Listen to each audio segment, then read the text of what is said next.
BMG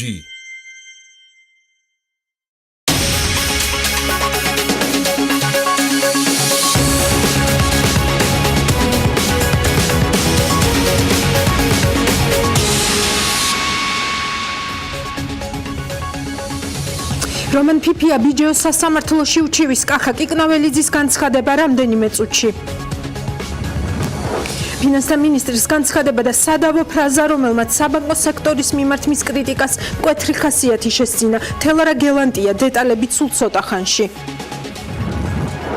ორგანული კანონი, რომელმაც უნდა დაარეგულიროს ვინ და რა პირობებით შეძლებს ჩვენს ქვეყანაში სასოფლო-სამეურნეო მიწის შესყიდვას. კერძო სექტორის აქცენტები ელენე გოგბერაშვილის ჩართვაში და კანონპროექტის ავტორი ოთარ დანელია სტუმრად სტუდიაში. გვიყურებთ TV პირველზე და გვისმენთ ჩვენი პარტნიორი რადიოების ჰერეთის და თბილისის მეშვეობით. ეს ანალიტიკაა.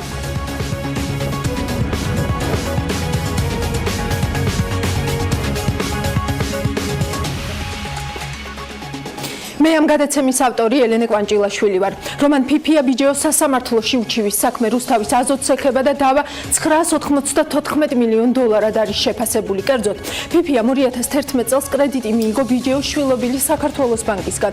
2016 წელს კი რუსთავის აზოტი აუქციონზე გაიყიდა. ფიფია დავობს, რომ აუქციონი არასწორი გზით შედგა და აზოტის ქონების შეფასებაც არაადეკვატური იყო. შეგახსენებთ, რომ აუქციონზე რუსთავის აზოტის აქტივები EU ინვესტმენტმა შეიძინა. ამჯერად დავამ ინგლისის სასამართლოში გადაინაცვლა. ამ თემაზე კომენტარი დღეს საქართველოს ბანკის გენერალურმა დირექტორმა კახა კიკნაველიძემ გააკეთა. ეს პროცესი უკვე გადასულია სასამართლო ჭრილში. ამიტომ მე მიჭირს აქ რამე დეტალური კომენტარის გაკეთება. ჩვენ თვლით, რომ ის საჩივარი არის აბსოლუტურად არასაფუძვლიანი და ჩვენ დავიცავთ ჩვენ თავს ამ სამართლებრივ პროცესში. ეს არის ერთადერთი თემა, რაზეც დღეს ჩვენი ჟურნალისტი თელარა გელანტია კახა კიკნაველიძეს ესაუბრა. საქმე ეხება ფინანსთა მინისტრის გუშინდელ განცხადებებს, რომლებიც საქართველოს საბანკო სექტორს ეხებოდა. ფინანსთა მინისტრმა ყურადღება გაამახვილა სასტარტო კაპიტალის რეფორმაზე და აღნიშნა, რომ დღეს ქვეყანაში საბანკო პროცენტები ძალიან მაღალია, რაც მასობრივი მეწარმეობის განვითარებას ხელს უშლის. თუმცა გაურკვევლობა სულ სხვა ფრაზამ გამოიწვია. თელარა გელანტია არკვევდა დეტალებს. თელარა, გამარჯობა და გისმენთ. სამწუხაროდ ჩვენს ქვეყანაში მივიღეთ რეალობა, სადაც ბანკები არ ასრულებენ მიგულისხმება ეკონომიკის მამოძრავებელი ძალის ფუნქციას. სწორედ ამ ფრაზამ გამოიწვია ჩემი და არა მარტო ჩემი გაკვირვება, რადგან ფინანსთა მინისტრისგან ასეთი განცხადების გაკეთება უცნაურად მოგვეჩვენა. მიუხედავად იმისა, რომ ეს ფრაზა რამდენიმე სანდო ონლაინ მედია საშუალების ვებგვერდზე წავიკითხე, მაინც გადავწყვიტეთ ორიგინალ ჩანაწერში ფინანსთა მინისტრისგან მოგვესმინა ეს სიტყვები. ბახტაძის ახალგაზრდებთან შეხვედრა ტექნოპარკში ლაივში გადაიცემოდა გუშინ ვუსმინეთ, მაგრამ ეს ფრაზა მას არც ახალგაზრდებთან უთქვამს და არც შემდეგ მედიასთან კითხვა-პასუხის რეჟიმის დროს. თუმცა უცნაურია თუ მინისტრს პირდაპირ არ უთქვამს, რომ საბანკო სისტემა ეკონომიკის მამოძრავებელი ძალა არა და ამუხრუჭებს ეკონომიკას, მაშინ რატომ არ აქვს მის უწყებას ამაზე რეაქცია? არ მაგრამ შეგვიძლია მაყურებელს კიდევ ერთხელ მოვასმენინოთ ზუსტად რა თქვა გუშინ ფინანსთა მინისტრმა საბანკო სექტორზე. სამწუხაროდ ჩვენ ხედავთ, რომ ის საპროცენტო განაკვეთები, რაც დღეს საბანკო სისტემაშია, ფაქტიურად არ იძლევა შანსს ბიზნესის დაწყების. მაგრამ აქ ისიც უნდა აღნიშნო ბუნებრივია, რომ საბანკო სისტემა არ უნდა იყოს ეკონომიკის განვითარების მუხრუჭი, არამედ ის უნდა იყოს ეკონომიკის მამოძრავებელი ძალა. სწორედ ამ გარემოებებიდან გამომდინარე, ჩვენ მივიღეთ გადაწყვეტილება, რომ დავიწყოთ ყველაზე მასშტაბური რეფორმა ჩვენს ეკონომიკაში, მე ვიტყოდი, რაც კი ოდესმე განხორციელებულა, თავისი შინაარსის და პრინციპულობის თვალსაზრისით. ამ რეფორმას ეწოდება სასტარტო კაპიტალით უზრუნველყოფის რეფორმა. რას გულისხმობს აღნიშნული რეფორმა? ეს რეფორმა გულისხმობს ჩვენი მეწარმეებისთვის, ჩვენი ახალგაზრდა სტარტაპერებისთვის უპირველეს ყოვლისა ფაქტიურად ნულოვანი განაკვეთის მქონე სასტარტო კაპიტალის მიწოდებას. უფრო კონკრეტულად, რას გულისხმობს სასტარტო კაპიტალით უზრუნველყოფის რეფორმა, რა თანხებზეა საუბარი, საიდან მოიზიდავენ, ვინ და რა ფორმით ჩაერთვება რეფორმაში და ასე შემდეგ. ბუნებრივია, ბევრი კითხვა გაჩნდა, მაგრამ ფინანსთა სამინისტროში გითხრეს, რომ დეტალებზე უახლოეს მომავალში ისაუბრებენ, თუმცა მიუხედავად იმისა, რომ დეტალები ჯერ მთავრობას არ გაუსაჯაროებია, გუშინ ექსპერტთა ნაწილი მიესალმებოდა ამ რეფორმის დაწყებას, უფრო მეტიც. სხვათა შორის იგივე ექსპერტ მიხეილ დუნდუასგან უფრო მეტი გავიგეთ, ვიდრე მთავრობისგან.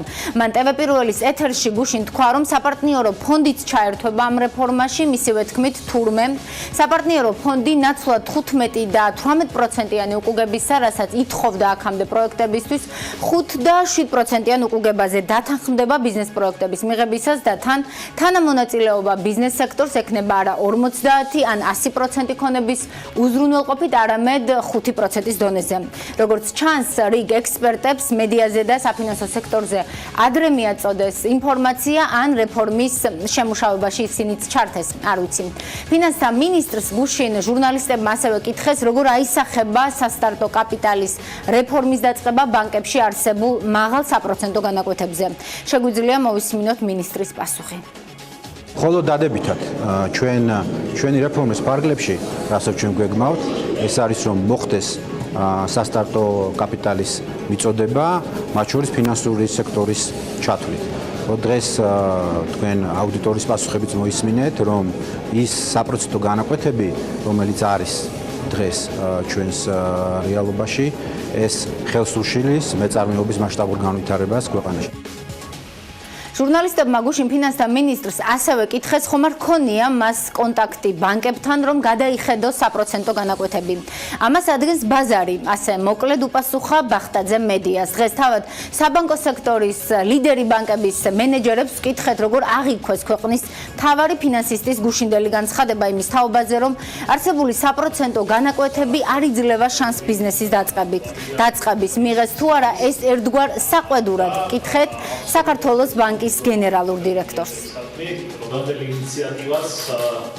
ფიქრობ, რომ ფინანსთა მინისტრის განცხადება იყო მიმართული აი სასტარტო კაპიტალის პროგრამის ფარგლებში და მეც ფიქრობ, რომ ბანკებს ძალიან უჭირს დღეს აი ამ სეგმენტში დაფინანსება და ამიტომ ფიქრობ, რომ ამ ინიციატივას მივესალმებით და მივიღებთ მონაწილეობას. რაც შეეხება ზოგადად ეკონომიკაში, მე ვფიქრობ, რომ საქართველოს ბანკი და ზოგადად საბანკო სისტემა ცალსახად პოზიტიურ როლს თამაშობს საქართველოს ეკონომიკის განვითარებაში.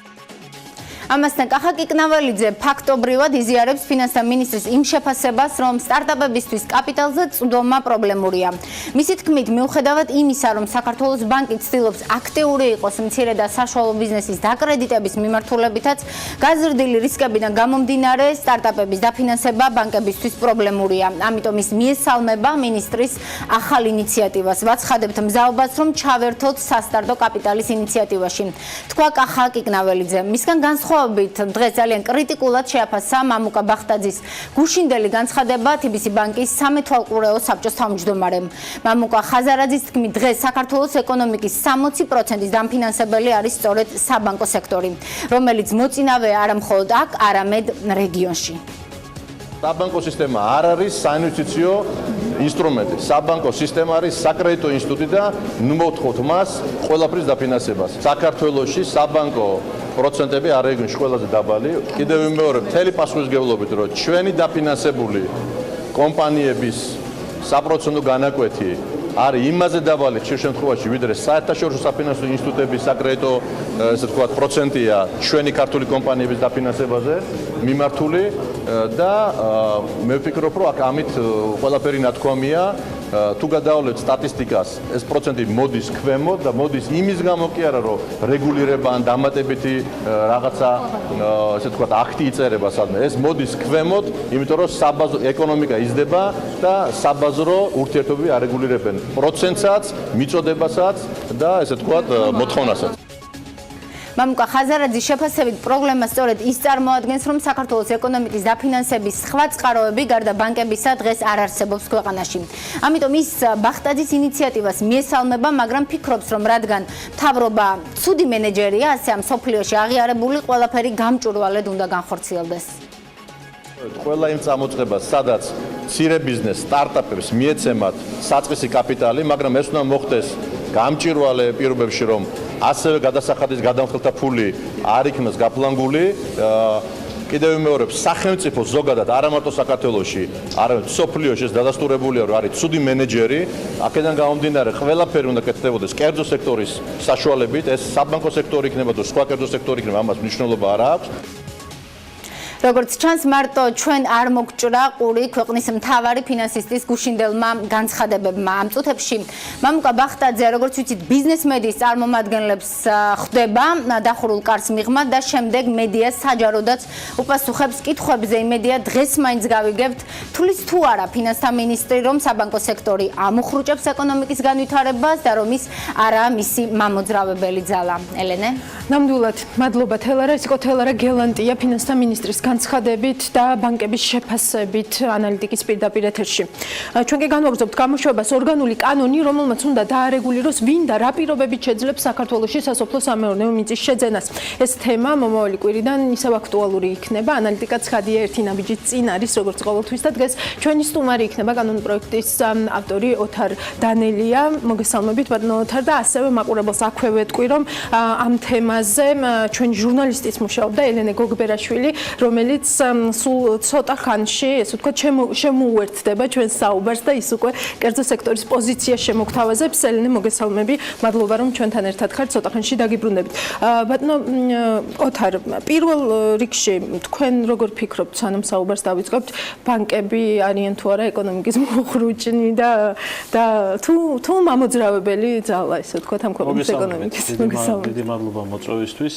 მე ნამდვილად მინდა დავეთანხმო, რომ საქართველოში საბანკო სექტორი ერთ-ერთი ყველაზე წარმატებული სექტორია ნამდვილად. აქ მე ვფიქრობ, რომ თანამშრომლობა ორმხრივია, ვინაიდან მნიშვნელოვანია მათ მიეცეთ საშუალება გრძელვადიანი ეროვნული ვალუტის ბაზარზე გამოტანის და შესაბამისად ხელმისაწვდომობის ნაწილში.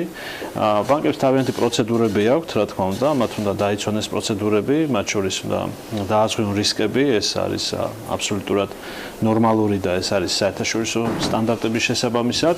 ამავდროულად, რა თქმა უნდა, მისასალმებელია ნებისმიერი ახალი ინიციატივა, რომელიც განსაკუთრებით სასტარტო კაპიტალის ნაწილში შეღავათს მისცემს ბენეფიციარებს. აქვე არ უნდა დაგვავიწყდეს, რომ ის მიმდინარე პროექტები, რომელიც არსებობს და მე შეგახსენებთ, რომ არის უამრავი პროექტი, როგორც არის აწარმოეს საქართველოში დანერგი მომავალი შეღავათიანი აგროკრედიტი, გადამამუშავებელი მრეწველობის, მათ შორის საგრანტო პროგრამები გაგრძელდეს და ამ პროექტებში ოპტიმიზაციის თუ კიდევ დამატებით ახალისების გარკვეული ინსენტივები, ანუ ესე ვთქვათ, ინტერესთა სასფეროები გაჩნდეს. დიახ, ცოტა ხანში ამ თემას ჩვენ მიუბრუნდებით, ოღონდ უკვე სხვა კუთხით, მაგრამ იქამდე მოდით ვთქვათ, თვითონ ორგანულ კანონთან დაკავშირებით, იქნება ეს მიწის შესახებ თუ სასოფლო-სამეურნეო მიწის შესახებ ორგანული კანონი. გახსოვთ თქვენ, რომ ძალიან დიდი აჟიოტაჟი გამოიწვია, ესე ვთქვათ, იმან, რომ არ იყო დაკონკრეტებული, რომ სწორედ სასოფლო-სამეურნეო მიწას შეეხებოდა ის შეზღუდვები, რაზეც საუბრობთ. ორგანული კანონი შეეხება კონკრეტულად სასოფლო-სამეურნეო მიწას. რა თქმა უნდა, აქ არის ახალი განმარტებები, არის ტერმინოლოგია დახვეწილი, მოგესალმება ჩვენ მოქმედი კანონების მთელი კასკადი გვაქვს, რომელიც გადმონაშთებია ესე პოსტსაბჭოური პერიოდის და საკმაოდ მნიშვნელოვანი ასევე აღინიშნოს და მე მადლიერება მინდა გამოვხატო იმ ადამიანების მიმართ, რომლებმაც ესე ვთქვათ, მონაწილეობა მიიღეს ამ კანონის პროექტის მომზადებაში. ეს მხოლოდ და მხოლოდ შემოიფარგლება სასოფლო-სამეურნეო დანიშნულების მიწის რეგულაციით. დიახ, რომ დავაკონკრეტოთ, უცხო ქვეყნის მოქალაქე ვერც ერთ შემთხვევაში ვერ შეიძენს სასოფლო-სამეურნეო დანიშნულების მიწას. ფიზიკური პირი, უცხო ქვეყნის მოქალაქე ვერ შეიძენს სასოფლო-სამეურნეო დანიშნულების მიწას. ამ კანონის თანახმად. თუ არის რაიმე ტიპის დათქმები, რითაც ესე ვთქვათ, მაგალითად უცხოური წილის მქონე კომპანია შეუძლია რომ შეიძინოს ეს კი ბატონო, მაშინ მოკლე განმარტებას გავაკეთებ ზოგადად. ძირითადი პრინციპები რა შემდგომარეობს თქვენის ნებართვით. პირველ რიგში აქ საუბარი არის, რომ უცხო ქვეყნის მოქალაქე ფიზიკურ პირს ხელმისაწვდომობას არ უზღუდავთ. მან შეუძლია იჯარით აიღოს, ამის პრობლემა არ არის, შესაბამისად. მე მინდა მარტივი კითხვა დავსვა, რამდენად წარმოგიდგენია თქვენ სერიოზული ინვესტორი უცხო ქვეყნის მოქალაქე ფიზიკური პირი. ანუ თუ მას იურიდიული სტატუსიც კი არ აქვს, ბუნებრივია მის სერიოზულობაზე ინვესტიციის თვალსაზრისით ალბათ ვერ ვისაუბრებთ. რაც შეეხება უშუალოდ საქართველოში რეგისტრირებული იურიდიულ პირს, დიახ, თუ წილის 59%-მდე აქვს უცხო ქვეყნის მოქალაქეს, შესაბამისად საქართველოს მოქალაქეს ან მოქალაქეთა ჯგუფს აქვს 50%-ზე მეტი, მათ შეუძლიათ შეიძინონ, ანუ კონკრეტულ სუბიექტს შეუძლია შეიძინოს სასოფლო-სამეურნეო დანიშნულების მიწა და ამავდროულად ჩვენ მქონდა საუბარი დიდ პროექტებზე, როგორიც არის ჰესი, პორტის მშენებლობა და ასე შემდეგ, სადაც რჩება დისკრეცია უკვე მთავრობის დონეზე. რას გულისხმობთ ამაშიას რომ დავაკონკრეტოთ? თუ კონსორციუმია, სადაც შესაძლებელია კონსორციუმში უცხო ქვეყნის სუბიექტს კონდეს წილთა უმეტესობა, ანუ ფლობდეს წილის 50%-ზე მეტს, ამ შემთხვევაში ეს ესე ვთქვათ პრეროგატივა გადაწყვეტილების მიღებისა, ოღონდ მხოლოდ სტრატეგიული პროექტების ნაწილში სტრატეგიულში იგულისხმება ისევ და ისევ ესეთი დიდი პროექტები, როგორც არის რამოდენიმე ასეული მილიონის ღირებულების და მილიარდის ღირებულების პროექტები, ამ შემთხვევაში დისკრეცია რჩება მთავრობას. გასაგები იმ შემთხვევაში თუ კი 59%-ში ესე ვთქვათ ეტევა უცხოური ჯგუფის მონაწილეობა, ამ შემთხვევაში მათ არ აქვთ რაიმე ტიპის პირობები, რაც მათ უნდა ნებისმიერი ესე ვთქვათ სხვა პროცედურების, ესე ვთქვათ ჩვენ საკმაოდ რთული იერარქია ჩამოვაყალიბეთ ამ ნაწილში, სადაც აუცილებელია ჩართული იყოს ადგილობრივი მოსახლეობა. დღეს ერთ-ერთი პრობლემა ჩვენ ხედავთ, ხო, ძალიან ბევრ შემთხვევაში, როდესაც ხორციელდება არის, ესე ვთქვათ, პროექტები ხორციელდება არის მცდელობები, რომ ხელი შეეშალოს ამ პროექტებს და ასე შემდეგ, ყველაფრის საფუძველი გახლავთ ის, რომ არასათანადო კომუნიკაცია იყო ხშირ შემთხვევაში ადგილობრივ მოსახლეობასთან. აქ ძალიან მნიშვნელოვანია თემის, სოფლის ინტერესების დაცვა, რაიონის ინტერესების დაცვა და მათი არგუმენტაცია თუ რატომ არის ეს პროექტი მათთვის მნიშვნელოვანი და შემდეგ რა თქმა უნდა საბოლოო ჯამში საბოლოო გადაწყვეტილების მიღება. ამიტომ ჩვენ გვინდა რომ აბსოლუტურად სრული სპექტრი იყოს დაცული, რაც ვფიქრობ რომ არის აუცილებელი. საინტერესო თქვენ რა რისკებს ხედავთ, ესე ვთქვათ, ამ კანონ პროექტში? თუ ხედავთ ასეთ რისკებს და თუ ხედავდით ან თუ გიმსჯელიათ გარკვეულ რისკებზე და რით დააბალანსეთ ეს რისკები? თუ ჩვენ ვსაუბრობთ იმაზე, რომ პირდაპირ უცხოური ინვესტიციების წილი შემცირდება, ერთი მათ შორის. მე არ ვიზიარებ აბსოლუტურად კონკრეტული ამდენი ბარიერის მიუხედავად, რასაც ეს ბარიერი არ არის, პროცედურა დავარქვათ, მოდით ასე ვთქვათ. რაც არ უნდა დავარქვათ, ბარიერია, იმიტომ რომ რეალურად დროს, ესე ვთქვათ, ხარჯავს და დრო მოგეხსენებათ, რომ ფულია, ინფორმეტეს ბიზნესის. უბარიერო სოფლის მეურნეობის განვითარება, სადაც მიიყვანა სოფლის მეურნეობა, მეგონა ყველამ ძალიან კარგად დაინახა.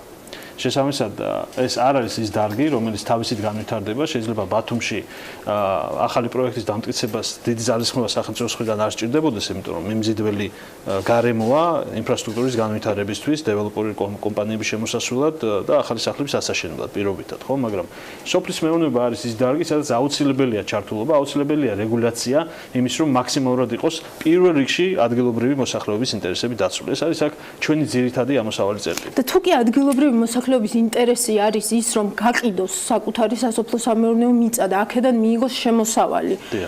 ანუ რატო უზღუდავთ მაშინ? სასოფლო-სამეურნეო მიწის გაყიდვა არ არის სოფლის მეურნეობა.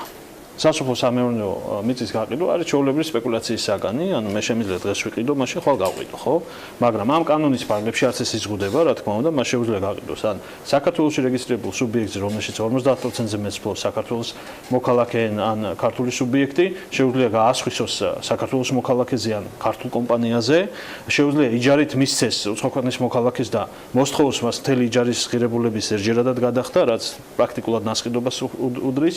ამიტომ აქ არის ყველანაირი შესაძლებლობა, ანუ ჩვენ ნებისმიერი მხრიდან შეგვიძლია შევხედოთ, შევაფასოთ, მე მზად ვარ ვემსჯელოთ, მაგრამ ბარიერი აქ არ არსებობს. ხოლო უშუალოდ კონკრეტულად რა პრობლემის მოგვარებას ისახავს მიზნად ეს კანონ პროექტი? პირველ რიგში კიდევ ერთხელ მინდა დაუბრუნდე პირდაპირ უცხოურ ინვესტიციებს, შარშანი იყო დაახლოებით 3 მილიონის ფარგლებში, 3 მილიონი დოლარის ფარგლებში სოფლის მეურნეობაში. პირდაპირ უცხოურ ინვესტიციები შარშან წინ იყო დაახლოებით 2-ჯერ მეტი, ანუ კრიტიკულ მასას არ წარმოადგენს სოფლის მეურნეობაში პირდაპირ უცხოურ ინვესტიციები. ვითვალისწინებთ რა იმ გარემოებას, რომ 45,000 ჰექტარზე მეტი დღეს ისედაც უცხო ქვეყნის მოქალაქეების სარგებლობაშია, საუბარია მხოლოდ ფიზიკურ პირებზე, იმიტომ რომ იურიდიული პირების, ესე ვთქვათ, გამიჯვნა და კონკრეტულად ინდიკაცია თუ როგორი პარიტეტებით არის შექმნილი ესე ვთქვათ სუბიექტები, იურიდიულ სუბიექტებზე მაქვს საუბარი, არის პრაქტიკულად შეუძლებელი, ეს უკვე შემდეგი ანალიტიკის თემაა, რომელსაც ჩვენ ვფიქრობთ, რომ შესაბამისმა ესე ვთქვათ სამსახურმა უნდა უხელმძღვანელოს. ამიტომ დღევანდელი მოცემულობით გამომდინარე იქიდან, რომ აბსოლუტურად ლიბერალური იყო ეს მიდგომები, ჩვენ ვხედავთ, რომ არანაირი კრიტიკული მასა არ იქნება და უფრო მეტიც ადგილობრივი ინვესტიციები სოფლის მეურნეობაში ბევრჯერ აღემატება უცხო ქვეყნის ინვესტიციებს, ანუ უცხოურ პირდაპირ ინვესტიციებს სოფლის მეურნეობაში. ამიტომ ჩვენ აქ ვერ ვხედავთ ვერანაირ, ესე ვთქვათ, კრიტიკულ მასას, იმასთან დაკავშირებით რისკი იყოს, რომ ხვალ აღარ შემოვა ინვესტიციები, მე გეტყვით რა ხდებოდა. გარკვეული ქვეყნის მოქალაქეები ყიდულობდნენ მიწას და მე თავიანთსავე მოქალაქეებზე ყიდნენ უფრო ძვირად. ჩვენ გვახსოვს YouTube-ის კადრები, ჩვენ გვახსოვს ძალიან ბევრი სხვა სამწუხარო რეალობები, ამიტომ ჩვენ გავითვალისწინეთ რაც ხდებოდა, ჩვენ ამოვიდით მხოლოდ და მხოლოდ საქართველოს მოქალაქეების ინტერესებიდან გამომდინარე და განსაკუთრებით აღსანიშნავია, რომ ვერ ხედავთ ეკონომიკურ რისკებს. თუ კი საქართველოს მოქალაქეს აქვს მიწა, სასოფლო სამეურნეო მიწა, რომელსაც ის არ ამუშავებს. ანუ ამ შემთხვევაში მაშინ ამ ლოგიკით მათზე რატომ არ უნდა გავრცელდეს რაიმე ტიპის მოთხოვნები, მაგალითად იგივე ინვესტიციის ჩადებასთან დაკავშირებით და ასე შემდეგ. ანუ დისკრიმინაციული არ გამოდის რეალურად ეს მიდგომა. არ გამოდის დისკრიმინაციული, ახლა ვაგრძელებთ რატომ. პირველ რიგში ჩვენ როდესაც საუბრობთ ახალ რეგულაციებზე, ნებისმიერ ნასყიდობა ითვალისწინებს ვალდებულებას. ანუ თუ მე საქართველოს მოქალაქე კანონის მიღების შემდეგ ვიყიდი მიწას, მე აუცილებლად გამყვება ვალდებულება. ანუ რეალურად თანაბარ პირობებში იქნებიან ამ კანონის მიხედვით. ინვესტიციის ვალდებულება ექნება აუცილებლად და მეორე ჩვენ რეტროაქტიულად რა თქმა უნდა არ ვეხებით მათ, ვისაც აქამდე ჰქონდათ შეძენილი, მაგრამ ყველას მოვთხოვთ მიზნობრივ დამუშავებას. კარგი, მე მინდა რომ ახლა ელენე ჩავრთოთ მაშინ ჩვენ პირდაპირ ეთერში ელენე გააკეთებს აქცენტს ერთ კონკრეტულ აქცენტზე, ეს არის ბანკების მონაწილეობა, ესე ვთქვათ, და ის თუ რა რისკები შეიძლება დადგეს ამ კონკრეტული მიმართულებით. ელენე, გამარჯობა, გისმენთ. ელენე, აგრარული კომიტეტის მიერ დაწერილი ორგანული კანონის პროექტი, რომელიც უცხოელებისთვის სასოფლო სამეურნეო დანიშნულების მიწების ფლობის საკითხს განსაზღვრავს, დღის შუქზე ჯერ არ გვიხილავს, თუმცა როგორც გვაქვს ინფორმაცია, კომიტეტი მის ინიცირებას სავარაუდოდ ახლო პერიოდში მოახდენს. რაც ამ დროისთვის ცნობილია, კიდევ ერთხელ განმარტავ, არის ის, რომ უცხოელებზე ქართული მიწა არავითარ შემთხვევაში არ გასხვისდება, გულისხმობ ფიზიკურ პირებს, თუმცა თუ კომპანიაში არარეზიდენტის წილი 49%-ია და 51%-ს ქართველი ფლობს, მიწის გასხვისება სტანდარტულად საინვესტიციო ვალდებულებით მოხდება. მეორე საკითხია, რა გადაწყვეტილებას მიიღებს კანონპროექტის ავტორები ბანკებთან მიმართებით, რომელთა დიდ ნაწილში საკონტროლო პაკეტს უცხოელები ფლობენ. შესაბამისად, მათ მიწის დასაკუთრებისგან შემდგომ რეალიზაციის პრობლემა ექმნებათ. მსგავსი პრობლემა შეიქმნა გასულ წელსაც მიღებული მორატორიუმი, თუმცა როგორც გვახსოვს, აღნიშნული სამართლებრივი ხარვეზის გამოსწორება მორატორიუმში მოხდა და ცვლილებები შევიდა და ბანკებს მიწების ფლობის უფლება მიეცათ, თუმცა იმ დათქმით, რომ ბანკები აღნიშნულ მიწებს საქართველოს მოქალაქეებზე გაასხვისებდნენ. მსგავსი პრობლემის წინაშე საბანკო სექტორი კიდევ ერთხელ აღმოჩნდა. ორგანული კანონის მიხედვით მათ კვლავ მიწის დასაკუთრების და შემდგომ მისი რეალიზაციის პრობლემა შეექმნებათ. ბანკები ამბობენ, რომ აგრარულ სექტორში კრედიტის უზრუნველსაყოფად ხშირ შემთხვევაში თავად მიწა იდება, თუმცა თუ კომერციულ ბანკებს არ ექნებათ უფლება გადაუხდელი კრედიტის შემთხვევაში უზრუნველყოფაში ჩადებული უძრავი ქონება დაარეგისტრირონ, ისინი ამ სექტორში კრედიტის გაცემაზე უარს იტყვიან.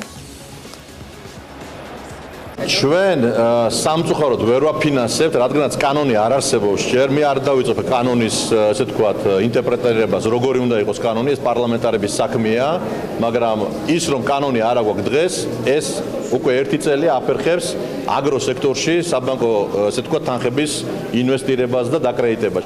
ეს არის რეალური საკითხი, რომელიც მოითხოვს გადაწყვეტილებას. საბანკო ასოციაციის შეგროვებული არის მთლიანად ყველა საბანკო სექტორში, რაც არის დაგროვილი ეს საკითხი და აქ არის საუბარი 10 მილიონზე, როგორც საბანკო ასოციაციის პრეზიდენტთან ჰქონდა ჩვენ გუშინ საუბარი, 100 მილიონზე არის საუბარი.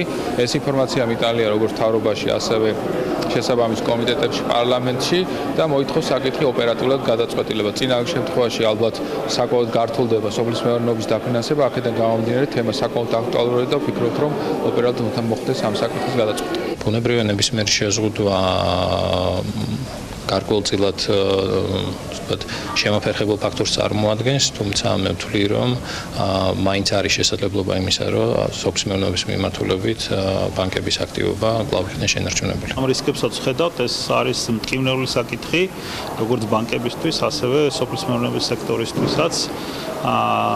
და მე ვფიქრობ, რომ ძალიან ფრთხილად უნდა ვიყოთ ამ კანონმდებლობასთან, თუ გვინდა, რომ სოფლის მეურნეობის განვითარება გაგრძელდეს და ამ დარგშიც დაკრედიტება გაიზარდოს. ორგანული კანონის პროექტთან დაკავშირებით შენიშვნები გააჩნია ბიზნეს ომბუდსმენის აპარატსაც. მნიშვნელოვანი პრობლემა, რასაც დღეს მორატორიუმი იძლევა, არის ის, რომ ის აქტივები, რომელიც დღეს ბანკებშია წარმოდგენილი, პრაქტიკულად ეს პრობლემაა ბანკებისთვის და ასევე პრობლემაა ფერმერებისთვის, რომელსაც სურთ, რომ საკუთარი აქტივი მიწის სახით გამოიყენონ ფინანსებზე უფრო მეტი ხალხმისაწვდომობის კუთხით. ჩვენი პოზიცია ახალ კანონთან მიმართებაში, რომლის დამუშავება ხდება, სწორედ არის ორი პრინციპული მოსაზრება, რომ კვალიფიციური ინვესტორებს უწყვეტ და ჰქონდეთ ინვესტირების საშუალება და მეორე საფინანსო ინსტიტუტებს დაგირავებული აქტივების სახით ჰქონდეთ მათი რეალურად გამოყენების საშუალება და ფერმერებს, რომლებსაც გააჩნიათ მიწის ნაკვეთები ბანკებში, შეეძლოთ მისი გამოყენება ფინანსებზე ხელმისაწვდომობის კუთხით. ბიზნესმენმა ლაშა პაპაშვილმა, რომელიც სოფლის მეურნეობის სექტორში საქმიანობს, გვითხრა, რომ ბანკებთან მიმართებით კანონი იმპერატიული არ იქნება. მას ეს ინფორმაცია, როგორც ამბობს, თავად მთავრობიდან აქვს. ბიზნესმენი იმედს გამოთქვამს, რომ ბანკებს ხელისუფლების სათავეში მყოფი ყოფილი ბანკირები პრობლემებს არ შეუქმნიან. ორგანული კანონი ესე ჩამოყალიბდება, რომ ბანკებს მიეცემა საშუალება დროებით დაისაკუთრონ, რადგან მათ ესენი სოფლის მეურნეები არ არიან და ამდენად გრძელვადიანად არ სჭირდებათ ესა და მეორე საკითხი არის უცხოელზე გაიყიდოს თუ არა, რა თქმა უნდა არ გაიყიდება, მაგრამ კონკრეტ case by case, ანუ თუ სტრატეგიული ინვესტორი იქნა, თუ თავრობაში აფასეს, რომ ეს ღირებული ინვესტორია, მაშინ გაიყიდება. ყოფილი ბანკირები არიან, როგორც პრემიერი, ასევე პირველი ვიცე-პრემიერი, ამდენად მე მგონი მოახერხებენ ისე ჩაიწეროს, რომ კომფორტი ჰქონდეთ ბანკებს. ბანკების პოზიციაა, რომ თუ კანონი ბანკებს პრობლემებს შეუქმნის, ეს გამოიწვევს იმ სახელმწიფო პროგრამების შეფერხებასაც, რომლის წყალობითაც სოფლის მეურნეობის სექტორის საკრედიტო პორტფელი გაზრდილია. თუ საბანკო სექტორის დაკრედიტების დინამიკას გადავხედავთ, ვნახავთ, რომ 2012 წლიდან მოყოლებული სექტორის დაკრედიტების მაჩვენებელი თითქმის 6-ჯერ არის გაზრდილი. მადლობა ელენე, ეს იყო ელენე გოგბერაშვილი, კერძო სექტორის შეფასებებით და რეკომენდაციებით. მე კი ისევ ჩვენს სტუმარს ბატონო თარ დანელიას ვუბრუნდები. ბატონო თარ, ექნებათ თუ არა კომფორტი ბანკებს? ლაშა პაპაშვილის ხაზი რომ გავაგრძელოთ. პირველ რიგში მინდა აღვნიშნო, რომ შინაარსში, რა თქმა უნდა, თანხმედრა გვაქვს, იმიტომ რომ ჩვენი კანონი პრაქტიკულად იგივეს ამბობს, როგორც ჩანს თქვენ მოპოვებული გაქვთ პირველი ვერსია, რომელშიც ვადები იყო გაწერილი, თუმცა ჩვენ საბოლოო რედაქციაში მქონდა ძალიან ინტენსიური კომუნიკაცია. ჩვენ 23 აპრილს ხვდებით კიდევ ერთხელ ბანკების ასოციაციას და საფინანსო სექტორს, რათა კომფორტი შევქმნათ ფერმერებს და გლეხებს. და არა ბანკებს, იმიტომ რომ ჩვენთვის ძალიან მნიშვნელოვანია მათი პირობების გათვალისწინება და ბუნებრივია თუ ჩვენ არ მიცემთ საშუალებას ბანკებს რომ იმუშაონ, ჩვენ როგორც ხედავთ საკმაოდ მნიშვნელოვნად გაიზარდა მათი აგროდაკრედიტების პორტფელი და შესაბამისად გვინდა ეს პროცესი კიდევ უფრო ხელშეწყობილი იყოს, რა თქმა უნდა ჩვენ ამისთვის აბსოლუტურად მზად ვართ. კიდევ ერთხელ ვამბობ, ჩვენი ინტერესი არის რომ ეს საშუალება შევქმნათ კომფორტი პირველ რიგში ფერმერებს და გლეხებს, რათა მათთვის ხელმისაწვდომი იყოს ფინანსური რესურსი და კიდევ უფრო მეტი ჩვენს ინტერესში შედის რომ მიწა გახდეს უფრო მეტად ლიკვიდური აქტივი ბანკებისთვის, რათა უკეთესი დაფინანსება. ახლა დავაკონკრეტოთ, იმიტომ რომ ჩვენ მოვისმინეთ რა არის მათი, ესე ვთქვათ, მთავარი და კრიტიკული მოთხოვნა, თუ რა უნდა გასწორდეს, ესე ვთქვათ, ამ კანონ პროექტში და შეიძლება ეს უკვე გასწორებულია, არც ვიცით, მაგრამ არის იქნება თუ არა ესეთნაირად, რომ იმ შემთხვევაში თუ ბანკები შეძლებენ რომ იყიდონ სასოფლო-სამეურნეო მიწა, ამას შეძლებენ ამბობთ.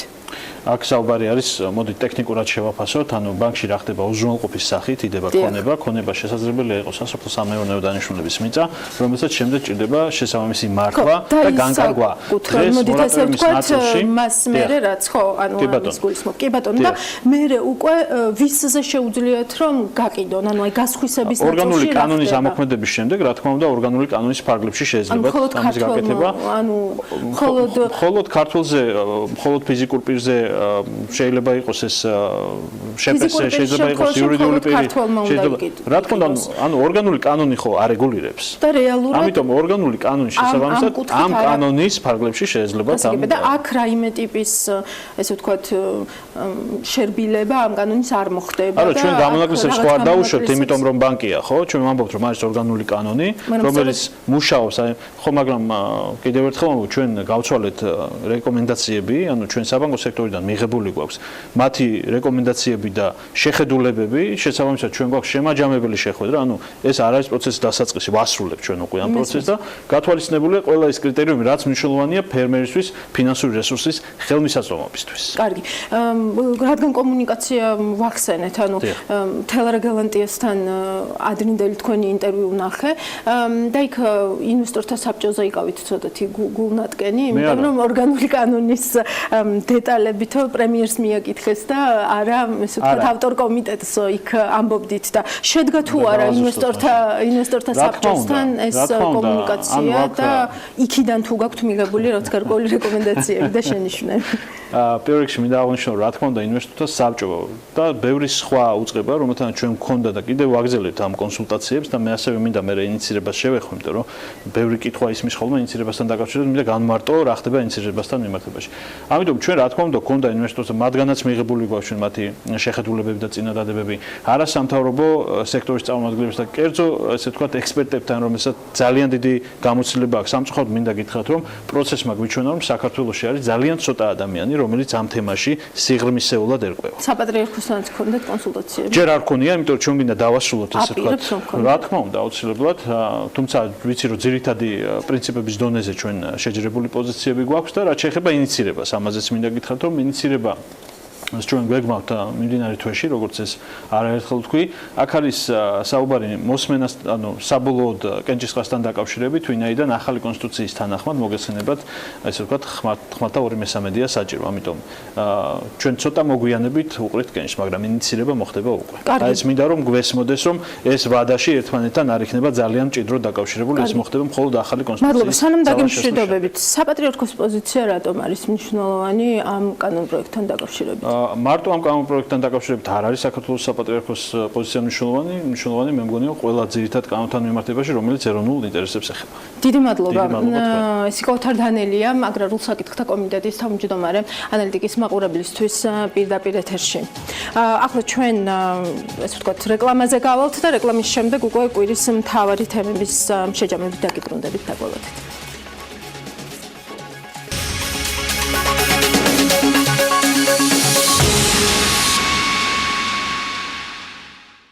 კონკურენტ ანალიტიკას მე ელენე კვანჭილაშვილი ვარ. როგორც ჩეკპირდით, კვირის მთავარი თემებით განვაგრძობთ გამოშვებას დუბაიმ საინვესტიციო ფორუმს უმასპინძლა. ფორუმში მონაწილეობა საქართველომაც მიიღო. წლევანდელ გამოფენაზე საქართველო წარმოდგენილი იყო როგორც აწარმოეს საქართველოში საინვესტიციო ჯგუფით, ასევე კერძო სექტორით გაიმართა შეხვედრები პოტენციური ინვესტორებთან, სადაც განხილული იყო საქართველოს საინვესტიციო შესაძლებლობები, განსაკუთრებით უძრავი ქონების და ტურიზმის მიმართულებით. საქართველოს მონაწილეობა იმითაც იყო გამორჩეული, რომ ფორუმის ფარგლებში პირველად გაიმართა პრეზენტაცია, სადაც ეკონომიკისა და მდგრადი განვითარების მინისტრმა და კერძო კომპანიებმა წარმოადგინეს საქართველოს საინვესტიციო შესაძლებლობები და მიმდინარე პროექტები. პრეზენტაციაში მონაწილეობა 10 კომპანიამ მიიღო, მათ შორისაა Channel Georgia's, რომელსაც დღეს ჩვენთან გადაცემაში მისი დამფუძნებელი ფადი ასლი წარმოადგენს. სწორედ ის მოგვიყვება ფორუმის დეტალებს და შეაფასებს, რამდენად წარმატებული იყო საქართველოს მონაწილეობა ამ ფორუმში. ასევე ჩვენს საუბარს პირდაპირ ეთერში თარგმნის ასკურავის ცენტრი, რისთვისაც დიდ მადლობას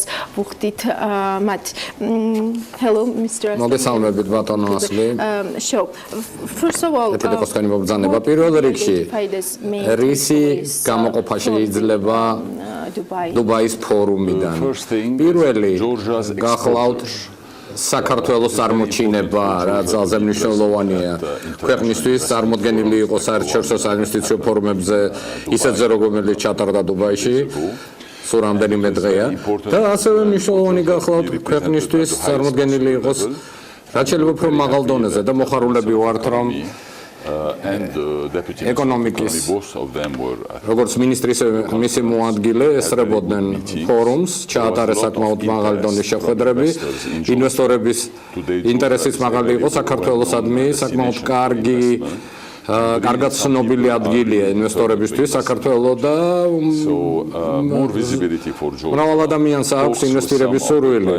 უფრო მეტი ხილვადობა საქართველოს საქართველოსი შეხვედრები უძრავი ქონების განვითარების მიმართულებით ანაკლიის პროექტის თემებზე ანუ ინტერესი საკმაოდ მაღალი გახდა დამატებით ვიცე-პრემიერმა ეკონომიკის მინისტრმა ჩაატარა შეხვედრა გაერთიანებულ არაბთა საემიროების მაღალი რანგის ოფიციალურ პირებთან შეხვედრები და როგორც მე მივიღე ინფორმაცია რამდენიმე მაღალი რანგის დელეგაცია ჩამოვა ინვესტირებისთვის საამიროებიდან საქართველოში.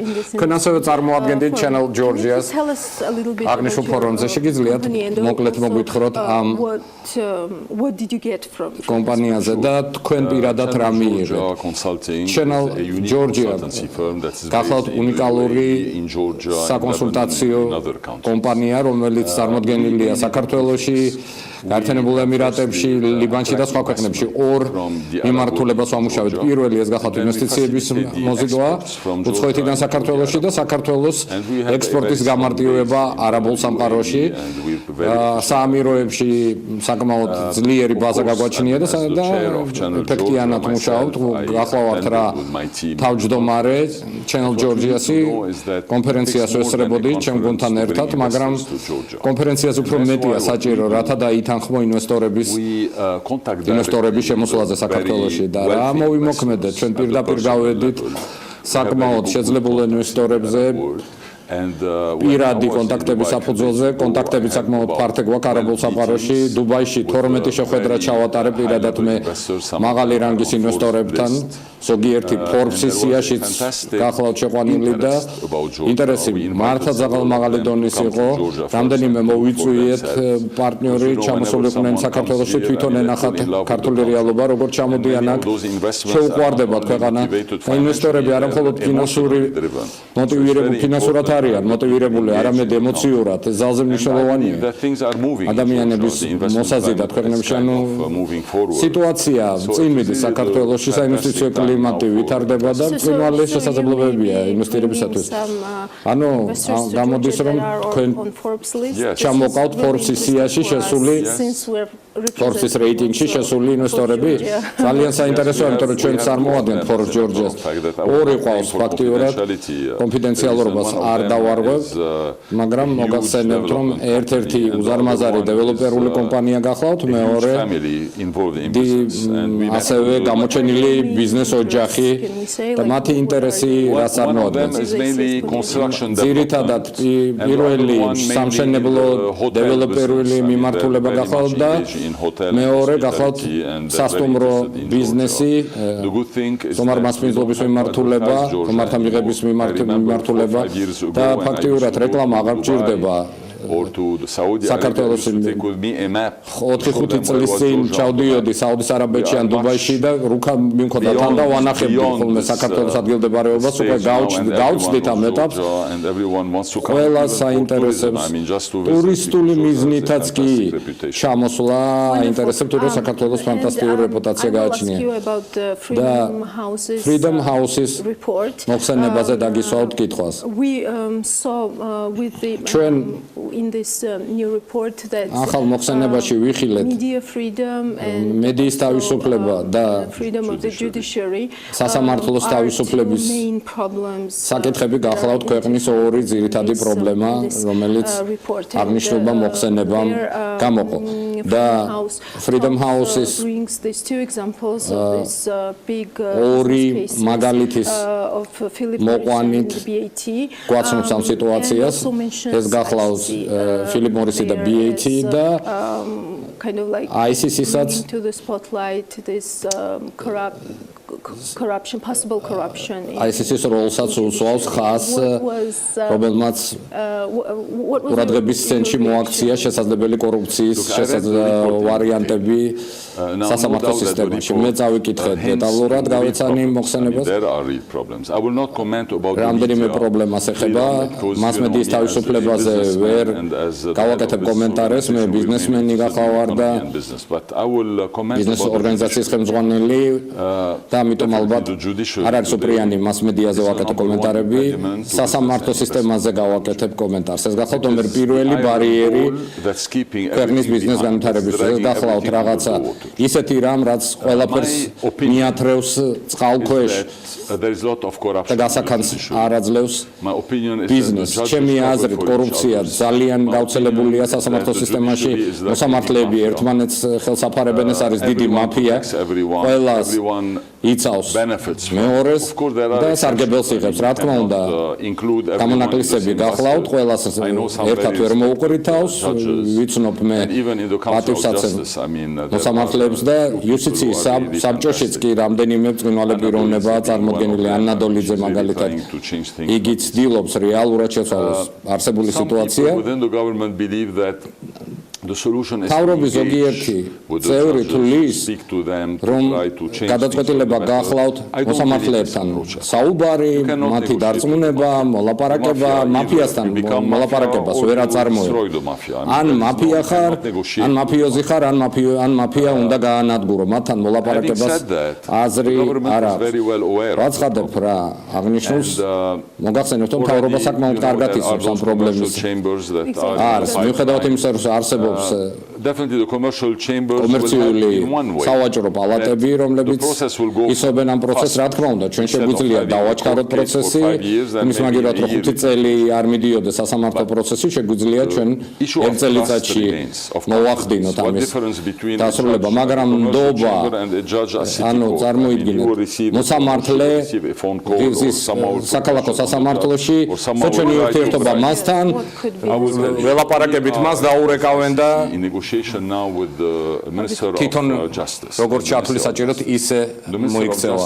მიდის მოლაპარაკება Justice Minister, სამი დღის წინ პარიზში იყო ვიზიტით მინისტრი, შეხვდა ICC-ს პრეზიდენტს და ICC-ს სასამართლოს თავმჯდომარეს და ICC-ს ადგილობრივი წარმომადგენლობის გახსნაზეა საუბარი და ნებისმიერ ინვესტორს ექნება უფლება და კანონმდებლობით იქნება გაწერილი ან მიმართავს არბიტრაჟის სასამართლოს ან ჩვეულებრივ სასამართლოს და გადაწყვეტილებები გაანალიზდება პარიზში სანამ გასაჯაროვდება. იმისთვის რომ დარწმუნდეთ რომ არც ერთი არბიტრი არ განიცდის წნეხს, არ არის კორუფციის ხერხი, იმედი მაქვს რომ აღნიშნულს ხორცი შეესხმევა.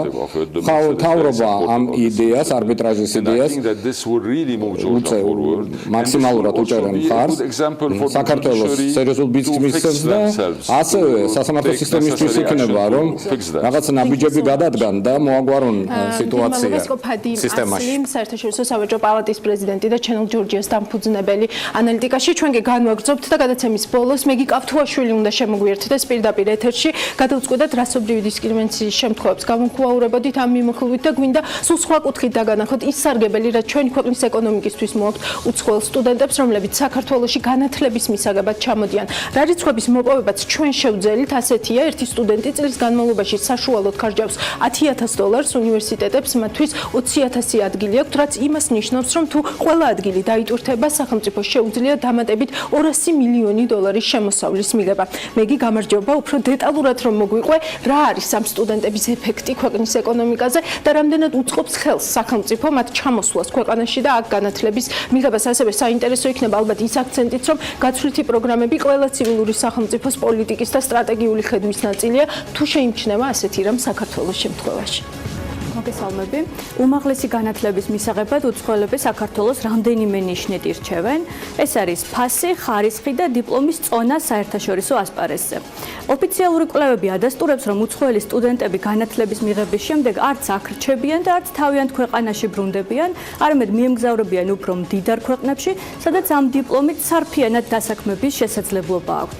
ამ მიზნის მისაღწევად თითოეული უცხოელი სტუდენტი წელიწადში საქართველოში საშუალოდ $10,000 ხარჯავს, მათთვის სწავლა ორჯერ რიგ შემთხვევებში 3ჯერ უფრო ძვირია ვიდრე ქართველი სტუდენტებისთვის.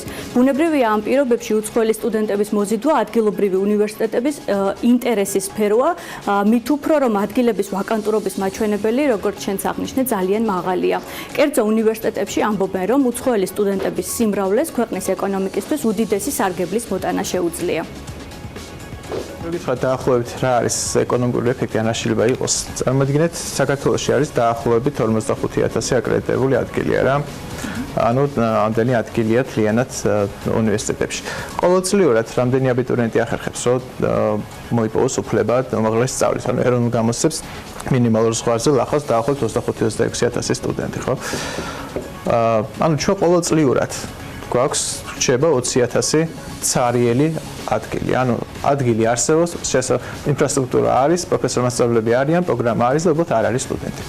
ჩვენ რო ეს ყოველწლიურად შევავსოთ 20,000 უცხოელი სტუდენტი, თითოეული სტუდენტი საქართველოში ხარჯავს მინიმუმ $10,000 წელიწადში, ხო? იმიტომ რომ სწავლის საფასური არის სადაც 5-6-7,000 ხოლმე სხვა პროგრამებზე, ამას ემატება ბინის ქირა, ცხოვრების ხარჯები და ასე შემდეგ. ეს ნიშნავს იმას, რომ ჩვენ შეგვიძლია ყოველწლიურად და უკვე გაიზარდეთ, უკვე სექტემბერში შეგვიძლია მივიღოთ დაახლოებით $200 მილიონი. $200 მილიონი არის მთლიანად მთელი საქართველოს ღვინის ექსპორტი. როდესაც უცხოელი საქართველოში განათლების სერვისს ყიდულობს და ამაში უცხოურ ვალუტას იხდის, ეკონომისტები ამას საქართველოს ექსპორტად განიხილავენ. ხდება ვალუტის შემოსვლა საქართველოში და ჩნდება მოთხოვნა ქართულ ლარზე, რადგან უცხოელი სტუდენტი, რომელსაც საქართველოში $, შემოაქვს, უმეტესად $, საქართველოში ყველაფერს ლარში ყიდულობს. სწავლის გადასახადის გარდა ისინი ქირაობენ ბინებს, აქვთ საყოფაცხოვრებო ხარჯები, დასვენების, გართობის, საჭიროების შემთხვევაში მკურნალობის და კიდევ სხვა წვრილმანი ხარჯები. ეს არის უცხოოდან შემოსული კაპიტალი, რომელიც ხმარდება ერთი მხრივ მთლიანად ეკონომიკას, მეორე მხრივ გადასახადის ნაწილში ხმარდება განათლების სისტემას და მის განვითარებას.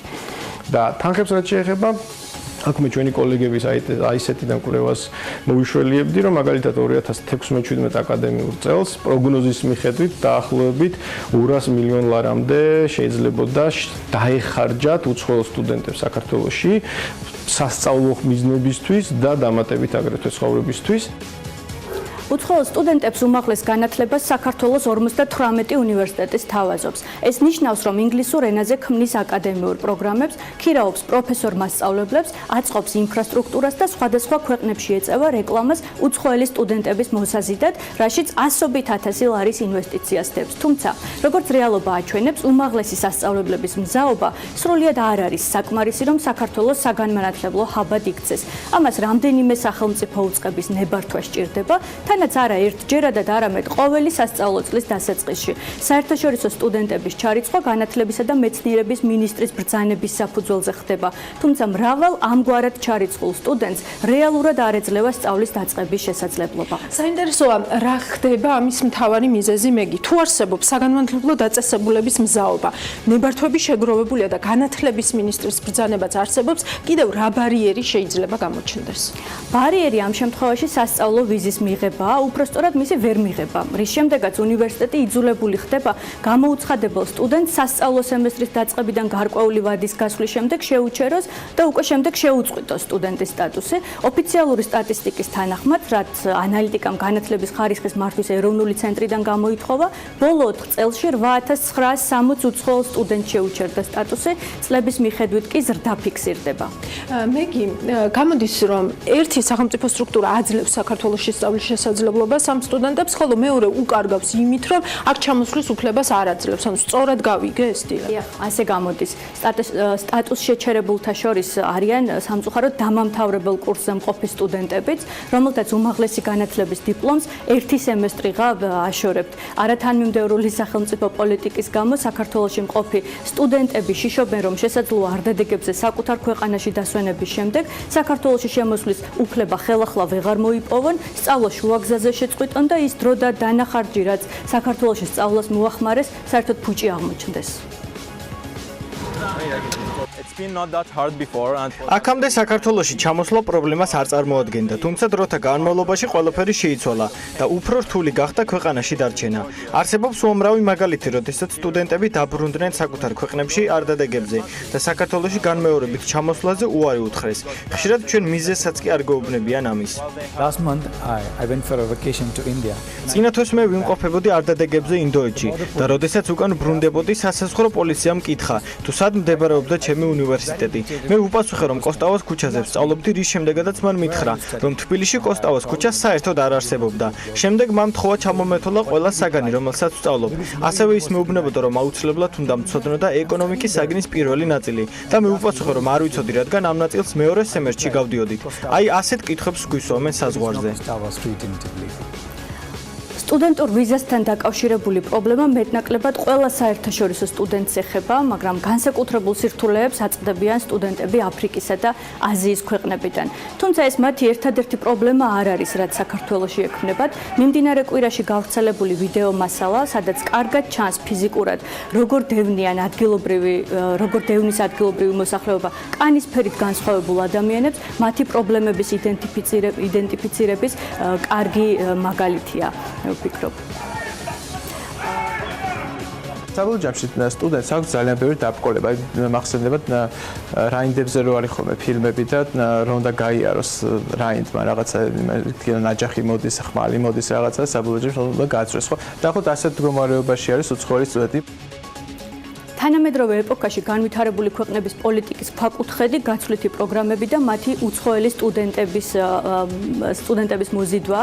განათლების სპეციალისტები აცხადებენ, რომ განათლების მიღების მსურველთათვის ქვეყნის კარი ფართოდ უნდა იყოს ღია, იქნება ეს გაცვლითი პროგრამები თუ იქნება სრულყოფილი აკადემიური განათლება, უცხოელ სტუდენტს შეუფერხებლად უნდა შეეძლოს საქართველოში სწავლა, ისევე როგორც ქართველ სტუდენტს ჰქონდეს თავისუფალი არჩევანის საშუალება და ამის გარანტი სწორედ სახელმწიფო უნდა იყოს. ჩვენ ვართ 21 საუკუნეში, ეს არის გლობალური სამყარო, იზოლაციონიზმი, განსაკუთრებით უმაღლესი განათლების სფეროში არის არათუ მავნე, უბრალოდ დამღუპველი. ამ შემთხვევაში კარები ფართოდ უნდა ქონდეს ღია და უნდა ქონდეს საშუალება, რომ ჩვენმა სტუდენტებმა მიიღონ განათლება საზღვარგარეთ და ჩვენ ვუმასპინძლოთ უცხოელ სტუდენტებს და მათ გავუზიაროთ ის, რისი გაზიარება ჩვენ შეგვიძლია. სირთულეების მიუხედავად უცხოელი სტუდენტების რაოდენობა საქართველოში საბედნიერო წლიდან წლამდე იზრდება 2017 წლის მდგომარეობით. ქართულ უნივერსიტეტებში ამჟამად 9429 აქტიური უცხოელი სტუდენტი სწავლობს, თუმცა როგორც დასაწყისში შენც აღნიშნე და მეც თქვი, გაცილებით მეტია ვაკანტური ადგილი.